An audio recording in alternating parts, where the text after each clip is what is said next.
So I recently got a request from a specific viewer to create the ultimate team for each franchise in NBA history. And I love that idea so much that I'm starting this new series just a couple days afterwards. Now I would love to see this series continue until I made a video about all 30 teams.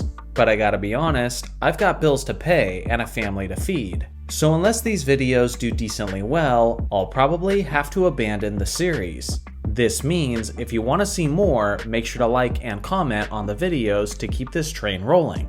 Now I will be doing this series in alphabetical order of the team's names, and in this case, numbers come before letters. So the first team on the list is the 76ers. Before I get started, here are the rules you need to know.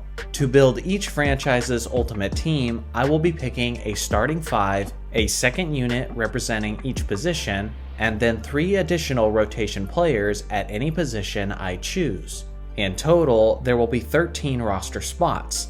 It's worth mentioning that I will not simply be building these teams based on how talented each player is, but I'll also be factoring in how well these players would do together as teammates.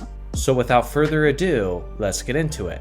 Starting at point guard for the ultimate 76ers is the incredible 6-foot scorer Allen Iverson. At his peak in 2001, Iverson carried his 76ers offensively to the NBA Finals, while securing the League MVP award. Although the answer was known primarily as a scorer, he was capable of facilitating more than most people usually recognize. Of the 10 players with the highest scoring averages in NBA history, Iverson has the 3rd highest assist per game average at 6.2 per game, which trails only LeBron James and Jerry West. There's definitely a debate to be had on whether Iverson is a point guard or a shooting guard, but based on his fit within this roster, I'm placing him at the 1. Starting as shooting guard alongside of Iverson is the 6'3 shooter Hersey Hawkins. At his peak, he was averaging about 22 points in Philadelphia and was an All-Star in 1991. There's certainly more talented players that you could put in the number 2 spot, but something that's rather interesting about the 76ers franchise is that they don't have many all-time great 3-point shooters within their history, and this starting lineup will desperately need a perimeter shooter who can space the floor for the rest of the starting 5. Hawkins certainly fits that mold, as he hit 40.6% of his 3-point attempts in his days in Philly. The player starting at small forward is one of the easiest choices of the entire list, and it's the man known as the Doctor, Julius Erving. This 6'7" wing was simply one of the greatest above-the-rim finishers of all time. Much of his prime years were in the ABA, but even as a 76er, Dr. J was a league MVP and an NBA champion. Honestly, not much elaborating should be necessary for this selection. Starting at power forward is the round mound of rebound, Charles Barkley. I understand he got his lone MVP in 1993 with the Phoenix Suns, but if you ask me, the best and most dominant version of Charles was actually in Philly, as he was at his peak athletically and was a terrifying combination of speed and power. He was a monstrous scorer who was always among the league leaders in rebounds while shooting consistently around 60% from the field.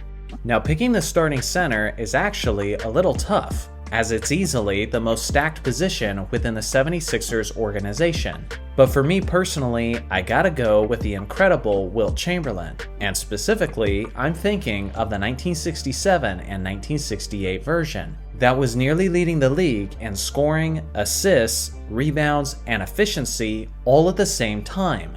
This unselfish and more selective version of Chamberlain would mesh together beautifully with this incredibly strong starting 5. So now let's look at the second unit. Coming off the bench at point guard would be the 6'1" Hall of Famer Maurice Cheeks. He's one of the more underappreciated stars of basketball history, as he was one of the greatest defensive players ever at his position, and he was also a solid floor general who had elite court vision.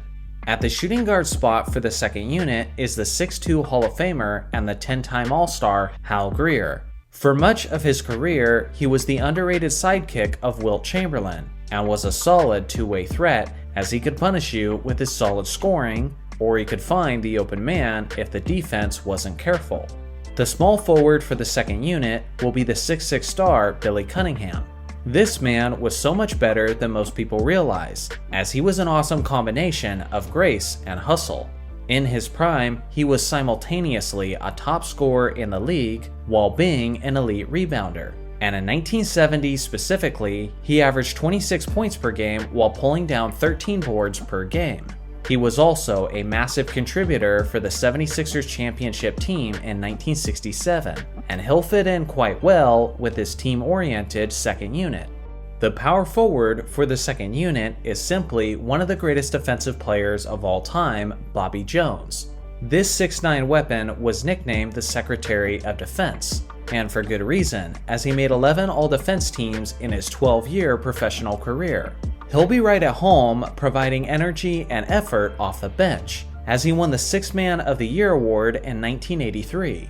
He also had quality shot selection, as he was regularly among the league leaders in field goal percentage. The backup center is the 76ers' former MVP and Finals MVP, Moses Malone. In this second unit, he'll have tremendous chemistry with Mo Cheeks and Bobby Jones, as they were all teammates on the historically dominant 1983 76ers. Basically, every loose board will be his, as Moses was one of the greatest rebounders of all time, and more specifically, the greatest offensive rebounder of all time. If you need me to elaborate on why he's the guy to back up Wilt Chamberlain, then you should probably just watch my Moses Malone video to gain a greater appreciation of his game. So now that we've established the starters and the second unit, let's pick the 3 rotation pieces. First off, I'm taking Joel Embiid as the most obvious selection. I gotta admit, having Embiid as simply a rotation player kinda feels disgusting, but it would feel even worse to reduce Wilt Chamberlain or Moses Malone to that role, so it kinda is what it is. I will say, having a 30-point scorer like Embiid in a rotation spot certainly speaks to the depth and talent of this team. But in a playoff situation, there's no question that I'd rather have Moses and Chamberlain getting the majority of the minutes. For my second rotation spot, give me the 6'3" shooting guard Andrew Toney. This 2-time All-Star was a solid and efficient offensive weapon for the 1983 76ers. And with 4 other players from that team, Toney will be right at home on this roster.